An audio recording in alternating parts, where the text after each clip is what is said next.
Hello guys, I am Hitesh Tripathi and in this video we are going to discuss a tutorial video for problem C double sort from educational code courses around 129 rated for div 2. Okay, so we will discuss the problem, then we will discuss the approach and then code for the problem also. So probably it was a easy problem. Why, I will let you know in few minutes only. But before that, if you haven't subscribed this YouTube channel, that is Coding Talkies Newton School, just go subscribe this YouTube channel and get the most out of it. And because I'm posting all the tutorials here, then for all contests like add coder, lead code, and code courses, also problem videos related to blockchain and blockchain development. So if you are interested in that, you can also visit this YouTube channel. Now let's just see the problem. Double sort. You are given two arrays A and B, both consisting of n integers in one move. You can choose two indices I and j and swap ai and aj and bi with bj. You have to perform the swap in both the arrays. That is fine. You are allowed to perform at most n raise 4 moves, possibly 0. Can you make both arrays sorted in a non-decreasing order at the end? If you can print any sequence of moves that make both arrays sorted, that is fine. Okay, so basically we have two arrays in order. अब अगर मेरे पास दो indexes हैं आई और जे, मैं अगर किस array के दो इंडेक्स स्वैप करता हूँ तो एरे बी के भी वही इंडेक्स स्वैप करने पड़ेंगे. ठीक है, तो यू कैन से कि मेरे पास एक एरे है, मेरे पास अगर ये दो एरेज हैं, यहाँ पे ये ए और ये बी है, तो इसके सारे इंडेक्स एक दूसरे से चिपके हुए हैं, और you can say sticked together. Okay, सारे के सारे इंडेक्स स्टक है एक दूसरे से. तो if you will swap any index I with J, ठीक है, तो इसका भी जे एलिमेंट यहाँ आएगा और इसका भी जे एलिमेंट यहाँ आएगा, इसका भी यहाँ जाएगा और इसका भी यहाँ जाएगा. ठीक है, दैट्स फाइन. नाउ अब हमें सिंपली ये बताना है कि हम इस तरह के ऑपरेशन करके इस एरे को सॉर्ट, इन दोनों एरेज को सॉर्ट कर सकते हैं या नहीं. ठीक है, दैट्स फाइन. अब एक और कंस्ट्रेंट है कि 10 raise 4 moves ओनली अलाउड है. दैट्स ऑल्सो फाइन कि 10 raise 4 moves अभी के लिए हमें ऐसा लगता है कि बहुत ज़्यादा होते हैं इसी एरे को सॉर्ट करने के लिए, स्वैप वाले. ठीक है, अब अगर तुम कंस्ट्रेंट देखोगे इस प्रॉब्लम के, तो यहाँ पे बात आती है, that's why I said that problem is easy because value of n is only 100. Okay, so if you will see constraints for test cases, it is also 100. So we can easily follow n square approach for a single test case. How? Because n square will be 10 raised 4 and 100 test cases is already there, so it will be something like 10 raised 6 that we can afford. Okay, now if you will print the output format, check the output format for each test case, print the answer. If it is impossible to make both arrays sorted in the non-decreasing order in at most n raised 4 moves, print -1. otherwise just print number of moves k, and उसके बाद हमें सारे moves भी print करने हैं, that is i और j index जो भी हैं. ठीक है, one more thing, you don't have to minimize number of moves. तुम्हें कभी भी number of moves minimize नहीं करने. ठीक है, अब सबसे पहली बात आती है कि इसके ऊपर what is 10 raised 4 moves. So if you will see, maximum number of elements in our array is 100. okay, तो अगर मैं किसी एरे को सॉर्ट करता हूँ तो मुझे अगर हर एलिमेंट को हर एक पोजीशन पे लाके चेक करना पड़े, ठीक है, तो भी इस प्रॉब्लम में मेरे 10 raised 4 मूव्स ही होंगे. ठीक है, तो what the problem is saying कि जो नंबर ऑफ स्वैप्स हैं वो कभी भी 10 raised 4 से ज़्यादा हो ही नहीं सकते. ठीक है, अनटिल एंड अनलेस तुम कोई स्वैप दोबारा परफॉर्म ना करो. ठीक, तो ये सबसे बड़ी चीज़ थी कि you don't have to worry about 10 raised 4 swaps, क्योंकि तुम कभी भी इससे ज़्यादा स्वैप्स परफॉर्म करोगे ही नहीं एक 100 लेंथ की एरे को सॉर्ट करने में. ठीक, अब बात आई कि हमें ये नहीं देखना, तो बात आती है कि तुम आंसर कैसे निकालोगे. अब आंसर तुम्हारे दो टाइप के हैं, एक तो -1, दूसरा तुम्हें सारे इंडिसेस निकालने हैं जिसमें तुमने स्वैप परफॉर्म किया. तो बेसिकली हम ये चेक कर लेते हैं कि कौन कौन सा केस है जब वो -1 दे रहा है और बाकी सारे केसेस में it is always possible to sort the array. ठीक है, तो -1 कौन से केस में आएगा? अब -1 आएगा क्यों, ये देखते हैं। -1 इसलिए बिल्कुल भी नहीं आएगा क्योंकि 10⁻⁴ मूव से ज़्यादा मूव्स कर दिए हमने। ठीक है, हमें उतने मूव्स के पहले ही पता चल जाएगा कि एरे सॉर्टेबल है या नहीं। अब अप्रोच देखते हैं इस प्रॉब्लम। ठीक है, मैंने काफ़ी चीज़ें बता दी ऑलरेडी।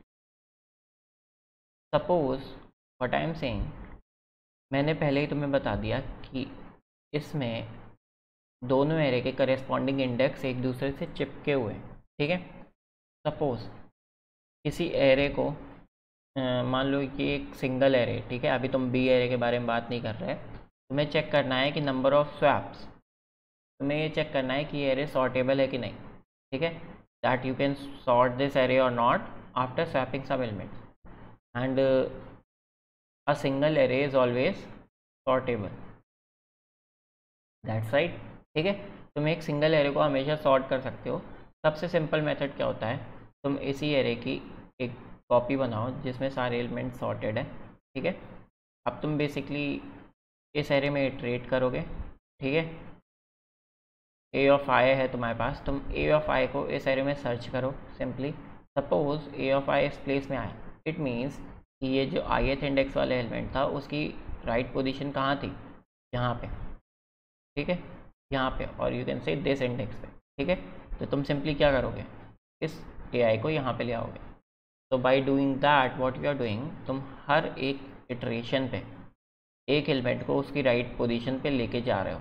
ठीक है, तो it means at maximum n square operations, ठीक है, n स्क्वायर इटरेशंस में तुम एक एरे को सॉर्ट कर दोगे सिंपली। ठीक है, दैट्स वाई एक एरे हमेशा सॉर्टेबल होती है।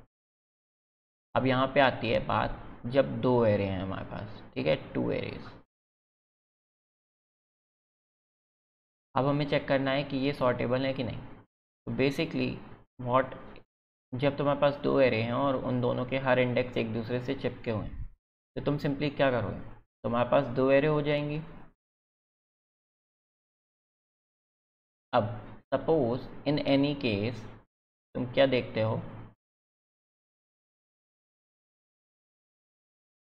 अगर तुम इस एरे को as a array of pair देखो, ठीक है, यहाँ पे तुम्हारी पहली एलिमेंट क्या है, ए आई, दूसरी एलिमेंट है बी आई। ठीक, तुम सिंपली क्या करोगे, सपोज ये एलिमेंट था तुम्हारा 7, ठीक, ये एलिमेंट था 7, ये एलिमेंट था 1। अब तुमने 7 के लिए तो इस एरे में चेक किया और 7 की जो ओरिजिनल पोजीशन थी वो थी यहाँ पे। ठीक, 7 को यहाँ पे आना था, बट 1 जो था तुम्हारा उसकी ओरिजिनल पोजीशन यहाँ पे नहीं थी। ठीक, इन दैट केस क्या ये एरे सॉर्टेबल है, बिकॉज 7 के साथ ये एलिमेंट हमेशा स्टिक रहेगा। ठीक है, तुम 7 को कहीं भी लेके जाओ, ये 1 जो है ये यहाँ पे आएगा ही आएगा। ठीक, तो दिस इज़ द पॉइंट कि जो 2 एलिमेंट्स हैं वो हमेशा चिपके हुए रहेंगे और यू कैन से जॉइंट रहेंगे और विल परफॉर्म और ऑपरेट इन अ पेयर। ठीक है, तो ये पेयर को हमें एक साथ काउंट करना है। तो सिंपली तुम इस क्वेश्चन को ऐसे जनरलाइज कर सकते हो कि ये जो 7 और 1 है ये अपने आप में एक एंटिटी है। ठीक है, अब ये एंटिटी को तुम प्रीवियसली तुम क्या कर रहे थे, तुम्हारे पास एक सिंगल एरे थी ए और तुम उसका एक सॉर्टेड एरे बना रहे थे, राइट, तुम उसका एक सॉर्टेड एरे बना रहे थे और तुम सिंपली हर एक इंडेक्स के लिए, जैसे ए आई के लिए, उसकी राइट पोजीशन चेक कर रहे थे और जहाँ पे भी था, मान लो यहाँ पे था, तो तुम उस इंडेक्स पे स्वैप ऑपरेशन परफॉर्म कर रहे थे। राइट, नाउ क्वेश्चन तुम्हारा जनरलाइज कैसे हो गया, अब तुम्हारे पास क्या है, एक पेयर है हर इंडेक्स पे, a i p i, a i p i, a i p i. ठीक है, क्योंकि दोनों एलिमेंट्स एक दूसरे से कनेक्टेड हैं, अलग अलग इंडिविजुअली तुम उनको स्वैप नहीं कर सकते, दैट्स वाई अब तुम सिंपली क्या करोगे, एक और पेयर बनाओगे, और या फिर तुम दोनों एरे को अलग भी रख सकते हो। ठीक है, जहाँ पे ये सारी की सारी एरे ए भी और एरे बी भी सॉर्टेड रहेगी, ठीक है, क्योंकि तुम्हें अल्टीमेटली करना क्या है, तुम्हें सॉर्ट करना है, ठीक। ये एरे भी सॉर्टेड, ये एरे भी सॉर्टेड। अब तुम सिंपली चेक कर लोगे कि ए आई और बी आई, सपोज ये पेयर था 1 7, तुम सिंपली चेक करो if this 1 7 pair is present in this sorted array pair और नॉट। कहीं पे भी अगर 1 7 है तो तुम सिंपली क्या करोगे, इस इंडेक्स जे की और आई की स्वैपिंग कर दोगे। और अगर तुम्हें इस एरे में कहीं पे भी 1 7 नहीं मिल रहा, इन that case you can simply से योर आंसर इज़ -1। वाई? क्योंकि तुम इधर 1 को इस एरे में सॉर्ट करके सही पोजीशन में ला सकते हो, इधर 7 को इस एरे में सॉर्ट करके सही पोजीशन में ला सकते हो, बट तुम दोनों को 1 और 7 को साथ में एज अ पेयर सॉर्ट करके सही पोजीशन में नहीं ले जा सकते, ठीक है। तो तुम इस क्वेश्चन को ऐसे जनरलाइज कर सकते हो कि तुम परफॉर्म कर रहे हो पेयर की सॉर्टिंग, जहाँ पे पेयर अपने आप में एक एंटिटी है, ठीक, फाइन। तो आई होप क्वेश्चन समझ में आ गया होगा। Now I will discuss the code of the problem and you will get it easily, ठीक है। कोई प्रॉब्लम वाली बात नहीं है। अगर तुम्हें कोई भी डाउट है तो मुझसे कमेंट सेक्शन में पूछ सकते हो। मैंने दोनों एरे के इनपुट ले लिए, फिर मैंने एक पेयर बना लिया जिसमें मैं अब दोनों एरे के एलिमेंट्स को एज अ पेयर ट्रीट करूँगा। फिर मैंने पुट कर लिया उस पेयर में, फिर मैंने दोनों एरेज को सॉर्ट कर दिया। तो अब मेरे पास एक पेयर है जो अनसॉर्टेड है, ठीक है, और दोनों एरेज हैं जो सॉर्टेड ऑर्डर में। मैं दोनों एरेज को ए आई बी आई करके एज अ पेयर ट्रीट कर लूँगा। फिर मैंने एक पेयर बना लिया जिसमें मैं अपने इंडेक्सेस आंसर स्टोर करवाऊँगा और एक बूल n स्क्वायर टाइम से ट्रीट किया मैंने सिंपली, ठीक। और जो भी अपनी सॉर्टिंग एल्गोरिथम थी, ठीक है, n स्क्वायर में डिफरेंट सॉर्टिंग एल्गोरिथम्स होती हैं, बबल सॉर्ट, इंसर्शन सॉर्ट, तुम कोई भी सॉर्टिंग एल्गोरिथम देख लो और उसमें से नंबर ऑफ स्वैप्स तुम्हें जहाँ जहाँ भी कर रहे हो वो तुम्हें बस स्टोर करना है, दैट इज़ ईजी, ठीक है। तुम गूगल पे जाओ, कोई भी n स्क्वायर की सॉर्टिंग एल्गोरिथम देख लो। उसके बाद तुम्हें सिंपली क्या करना है, तुम्हें सिंपली देखना है कि तुम ith इंडेक्स के लिए सर्चिंग परफॉर्म कर रहे थे, ठीक है। तो अगर pj या फिर तुम pj के लिए सर्चिंग कर रहे हो, ठीक है, तुम सिंपली देख लो अगर pj is equals to ai bi के इक्वल है, ठीक है, तुम n स्क्वायर टाइम चल रहे हो तो तुम्हें कहीं ना कहीं अगर होगा तो मिल ही जाएगा। तो तुम्हें सिंपली क्या करना है, pi और pj की स्वैपिंग कर दो, राइट। और if i does not is equals to j है, सिंपली आंसर में वो वाले इंडेक्सेस डाल दो। One more thing, if you can see it is strictly given that i should not be equals to j, तो तुम्हें ये चेक करना पड़ेगा, अदरवाइज़ तुम्हारा WA दे देगा, ठीक है। तो ये स्वैपिंग तुम्हारे आंसर में कोई भी डिफरेंस नहीं डालेगी, बट तुम्हें चेक करना पड़ेगा, ठीक है। और जैसे ही तुम्हें वो इंडेक्स मिल गया है, correct index for a current value, you can break from here. और otherwise you can check if जो 1 और 7 है, ठीक है, जो पेयर है, वो अगर तुम्हारी पूरी एरे में कहीं भी प्रेजेंट ही नहीं है, in that case what you can simply do, fail is equals to true करो और ब्रेक कर दो, ठीक है। इन द एंड अगर तुम्हारा बूल चेंज हुआ है तो print -1, otherwise just print all the swapping you have performed and values of indexes, ठीक है। Thank you guys for watching this video. If you have any doubt, you can ask me again in comment section. I'll probably put editorial video for problem D also, so you can just go subscribe this YouTube channel and like this video and share this video to your friends. Also, if you haven't checked Newton School Code pay after placement program yet, just go to the link in description, check their pay after placement program. What they are doing, they will train you as a full stack developer, and after that they will also get you placed for a CTC of 5 to 40 LPM. If you want to check their insights, you can just visit their website and check with which companies they have tied up with, how many students they have already placed, also what are the skills that you will get trained into, and their companies partners, their average LPA, their placement rate, their highest package.